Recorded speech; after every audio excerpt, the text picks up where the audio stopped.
Next देखो question number 10, find the derivative of cos x from first principle. मतलब first principle की help से हमारे को कोस एक्स का डेरिवेटिव बताना है ना। वैसे तो तुम बता ही देते, मतलब वैसे का मतलब है डायरेक्ट तो माइनस साइन एक्स होता है, बट कैसे वो बताना है। तो आप सबसे पहले सॉल्यूशन में लिखेंगे कि लेट कर लेते हैं भाई कि एफ एक्स क्या है हमारा, कोस एक्स है। तो बाय फर्स्ट प्रिंसिपल, अगर हम फर्स्ट प्रिंसिपल से डेरिवेटिव निकालने की कोशिश कर रहे हैं तो फर्स्ट प्रिंसिपल हमें कहता है कि एफ डैश एक्स की वैल्यू होगी limit H tends to zero F of X plus H minus F of X divide by H. क्या ये बात समझ में आ रही भाई? कोई दिक्कत तो नहीं है किसी को कि एच जीरो की तरफ जाएगा, F of X plus H minus F x upon H करना पड़ेगा। तो मैंने कहा देखो भाई, अब आप पूछोगे sir F of X plus H कितना है यहाँ पे, तो मैंने कहा बस एक्स की जगह एक्स प्लस एच लिख दो आपके फंक्शन में, तो आप कहेंगे कोस एक्स प्लस एच हो जाएगा। इसको हम सोल्व कैसे करेंगे? मैंने कहा कोस ए प्लस बी की आइडेंटिटी तुम्हें आनी चाहिए, ट्रिग्नोमेट्री है, ठीक। तो आपने कहा ओके, तो हमने कहा देखो भाई limit H tends to zero, यहाँ पे हो जाएगा cos X plus H minus cos X divide by H. Clear है? अब यहाँ पे मैं कोस ए प्लस बी लगा रहा हूँ, तो कोस ए प्लस बी क्या होता है? Cos A cos B minus sine A sine B. तो आप लिखेंगे limit H tends to zero cos A X हो गया, कोस बी एच हो गया, फिर माइनस साइन ए की जगह क्या लिखना है? एक्स लिखना है, ठीक है। और साइन बी की जगह क्या लिखना है भाई? एच लिखना है, माइनस कोस एक्स डिवाइड में क्या आएगा भाई? एच आएगा। अब जिसको नहीं पता उसके लिए मैं आइडेंटिटी लिख देता हूँ कि सिंस कोस ए प्लस बी क्या होता है? वो होता है cos A cos B minus sine A sine B. Okay, कोई दिक्कत नहीं है, नहीं आता तो याद कर लो भाई, क्या दिक्कत है? ओके, अब क्या करें? अब देखो इसमें करने के लिए कोस एक्स कोस एच और ये कोस एक्स है, तो ये दोनों टर्म पास में लिखने से कुछ कॉमन आएगा। आपने कहा आए तो का, तो मैंने कहा ले लो कॉमन।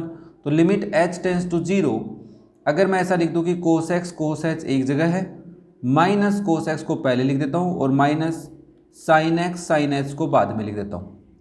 ओके, और डिवाइड में क्या है भाई? आपके एच है।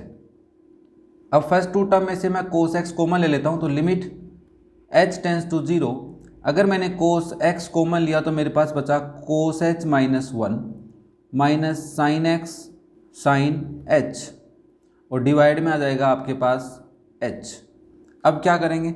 मैंने कहा हाँ अब करेंगे तो करेंगे, कुछ तो करेंगे, क्या करेंगे वो समझना है। देखो भाई ये जो एच है ना, ये दोनों को दे देते हैं। किसको? ऊपर दो टर्म लिखे हुए दोनों को सेपरेट एच डिस्ट्रीब्यूट कर दो, और लिमिट भी हम दोनों की सेपरेट कैलकुलेट करेंगे। तो हम इसको ऐसा लिख सकते हैं, देखो ये हो जाएगा limit H tends to zero, हमारे पास यहाँ पे है cos x cos H minus one divide में एच, ठीक है। और हाँ आराम से करूँगा, टेंशन मत लो, minus sine x sine h divide में एच कर सकते हैं, ऐसा तो कोई दिक्कत नहीं है। अब लिमिट है तो दो फंक्शन सेपरेट हो रहे हैं तो दोनों पे सेपरेट होगी, तो हम दोनों पे सेपरेट लिमिट अप्लाई करते हैं। तो limit H tends to zero cos x cos H minus one divide by H minus limit H tends to zero sine x sine H by H. अब एक बात बताओ, कोस एक्स पे तो H का कोई रोल नहीं है तो कोस एक्स बाहर आ जाएगा। सिमिलरली यहाँ पे भी साइन एक्स में एच का कोई रोल नहीं है तो साइन एक्स भी बाहर निकाल लो। तो आप इसको लिखोगे, ये हो जाएगा limit H tends to zero, हाँ पहले तो कोस एक्स बाहर निकाला है ना, तो चलो कोस एक्स को बाहर लिख देते हैं। तो यहाँ पे कोस एक्स को मैंने बाहर लिखा, बचा क्या मेरे पास? Limit H tends to zero cos H minus one divide by h. कुछ देखा हुआ लग रहा है क्या? हाँ, माइनस इधर से मैं साइन एक्स को बाहर निकाल लेता हूँ, तो मेरे पास आएगा limit H tends to zero sine H by H. अब यहाँ पे एक रूल लग गया, क्या कि अगर कहीं पे हमारे को दिखे कि limit X tends to zero sine X by X, कि वही एंगल हो, वही नीचे लिखा हुआ हो और वही जीरो की तरफ जा रहा हो, तो इसकी वैल्यू हो जाती है वन। एंड अगर हमारे पास कहीं ऐसा लिखा हुआ limit X tends to zero cos X minus one by X, ऐसा कहीं लिखा हुआ मिलता है, ऐसा नहीं वन माइनस है ना, हाँ वन माइनस लिखना पड़ेगा, तो आप इसको वन माइनस लिख लो, कोई दिक्कत नहीं है, इसको आप वन माइनस लिखो, वन माइनस कोस एक्स ऐसा लिखा हुआ, तो उसकी वैल्यू क्या होती है? जीरो होती है। ओके, तो इसका मतलब यहाँ पे तो गलत लिखा हुआ है, फिर तो कोस h माइनस 1 लिखा हुआ है। मैंने कहा कोई दिक्कत नहीं है, माइनस साइन कॉमन ले लेते हैं और वो माइनस बाहर भेज देते हैं, तो इसको हम ऐसा लिख देते हैं फिर minus cos X limit h tends to 0 और यहाँ पे आ जाएगा 1 माइनस कोस h। इतनी बात तो पता है ना कि ब्रैकेट में से माइनस साइन कॉमन लेते तो जो टर्म प्लस की होती है वो माइनस की हो जाती है, जो माइनस की होती है वो प्लस की हो जाती है।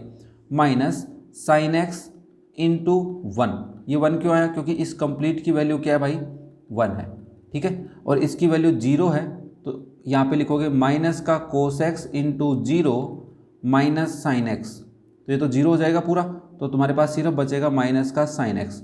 और क्या तुम्हें नहीं लगता एफ डैश एक्स यही होता है? हाँ सर, कोस एक्स का डेरिवेटिव माइनस का साइन एक्स होता है, जो हमने फाइंड आउट कर लिया है किसकी हेल्प से, बाय फर्स्ट प्रिंसिपल। तो कोशिश करना इस चीज़ को समझने की, देखो कुछ चीज़ें पैटर्न वाइज होती हैं, उनको तुम समझ लोगे तो अच्छी बात है। करने को हम दूसरे तरीके से भी कर सकते हैं इसको, कि कोस ए माइनस कोस बी लगा के भी कर सकते थे भाई। यहाँ पे देखो न्यूमरेटर में कोस ए माइनस कोस बी, उससे भी कर सकते हो, ठीक है, तुम्हारा मन करे वैसे समझो, बट चीज़ों को समझा करो। तो ये था आपका क्वेश्चन नंबर 10। जिसको भी कोई डाउट हो कमेंट करके पूछे।